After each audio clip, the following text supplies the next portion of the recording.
Good morning. Hello everyone. So today I'm gonna be making a video. I decided to make one today because I don't know, we're gonna talk about tips for new nurse practitioners. And I'm not saying that I'm an expert in this career field. I'm fairly new to this profession, so I'm gonna give you guys tips on how I survive or surviving my so far of being a nurse practitioner. So if you wanna know what my tips are, stay tuned.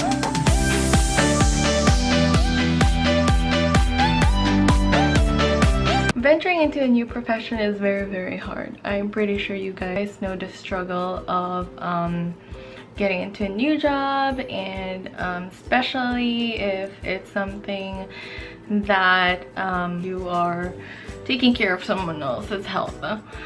So yeah, so number one, I'm gonna go by the way, I'm gonna go through like a list because I'm a list junkie, or I love going through lists. That's how CD I am. But anyways, so number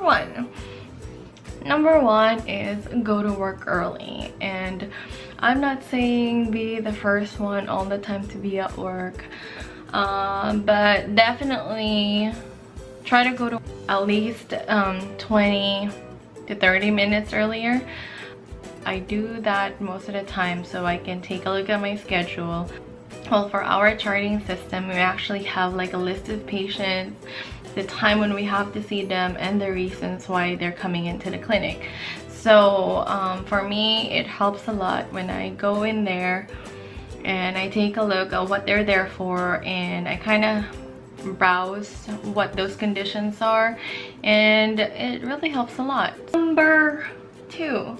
So number two would be communicate with your medical assistant. I'm not sure about you guys, but most of the providers that I know who work in primary care have a medical assistant. So pretty much medical assistant is the one who rooms your patient, takes the vital signs, you know, like do all this other, you know, like clerical stuff for you. And I think it's very important that you communicate with your MA or medical assistant. There's nothing that will make your life easier than having a really good medical assistant. It really makes a big difference. Like, I know like a medical assistant is good if they would get the UA or urinalysis for someone who comes in who have painful urination. So yeah, communicate. Number three, learn outside of work.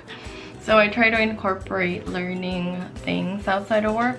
I don't know about you guys, but I think I'm a nerd because I actually like listening to podcasts.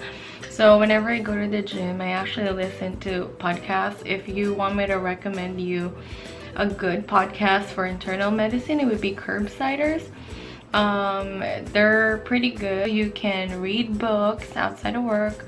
You can also attend conferences. And speaking of conferences, I just recently got back from my Alaskan cruise trip, and so if you guys don't know, your company pays for your medical education, continuing medical education. So I can talk more about this in a separate video, but I went on an Alaskan cruise. If you can see here, it's very beautiful, but we actually was in there for a primary care conference, so we had really good topics. I learned a lot of, you know, things. So it's good. It's a good vacation and learning. It's like hitting two birds with one stone, so that's awesome. Number four would have to be use resources. And you're not alone.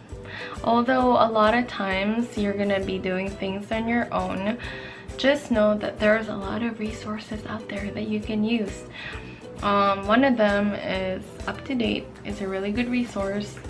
Number two is your phone. It has a lot of like apps that you can use. And number three is your coworkers. If you're in a room like me with other providers, it really helps a lot to, you know, like ask them questions about your patient, and there's nothing wrong with asking questions. I encourage people to ask questions, especially when I was precepting new nurses before. I always tell them there's no such thing as a dumb question. Like, you just ask if you don't know what it is. Better be safe than sorry. Number 5. So number 5 would be get to know your charting system. Like, be really familiar with your charting system. And I find that this was very helpful for me, because I spend a lot of time outside of work or after work charting, and I figured that I can't be doing that forever. So what I did is I figured out a way to use templates. If you're using a system like mine, you can actually make templates for specific conditions and just click on them whenever you get a patient who has that condition. So for example, I have a patient with hypertension. I would just click a template for my patient plan that would say, okay, take your medications, this is the signs and symptoms you have to watch out for, and then, you know, this is like the follow-up treatment, that kind of stuff, you know. And it really helps a lot. But you have to make sure that the things that you actually put in your chart, you do it like, you know, with your patient, because it's very important that you also, you know, it's very important that you also do this in real life and not just in writing, because, you know. 6. Number 6 is go outside or get outside of your comfort zone. So a lot of time, there are a lot of things that you can do as a nurse practitioner, and I really encourage new nurse practitioners to just go out there and do procedures. If you want to try joint injections, go for it. If you want to do IUD removals, go for it. If you want to insert, you know, implants, go for it. So yeah, you should go out there, get out of your comfort zone, because the only way to learn is and grow is to get out of that bubble. Don't be afraid. Other things that I can think of, but lastly, and I think the most important thing that I can tell all the new grad nurse practitioners out there is to enjoy the ride, this roller coaster ride that is primary care. There will be good days, there will be bad days, and you will be frustrated. You're gonna meet the most demanding, needy patients, especially if you're working in an FQHC. You're gonna meet the pain seekers. You're gonna meet the patient who's anxious about everything about their health, and you're also gonna meet that old lady who really appreciates what you do for them. That old man who opened up to you about his depression that he never opened up to anyone else, and he's very thankful that you started him on antidepressants. Or that, you know, that female patient that had like abdominal problems and has gotten better because of you. So yeah, it's a roller coaster ride. It really is. And I honestly, it's a love-hate relationship for me to be in this field. It's pretty draining. You know, at the end of the day, just know that you contributed to someone's well-being, and that you made someone's life better by taking care of them. So yeah, at the end of the day, that's what matters. And although it's not perfect, it's how it is, and you just have to take a look at the positive side of it, even though it's very hard.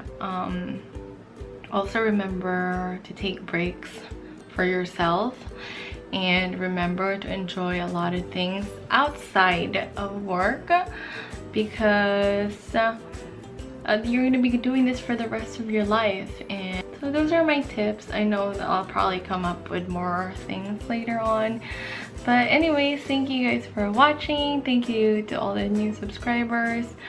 If you guys have any ideas of what videos I should make.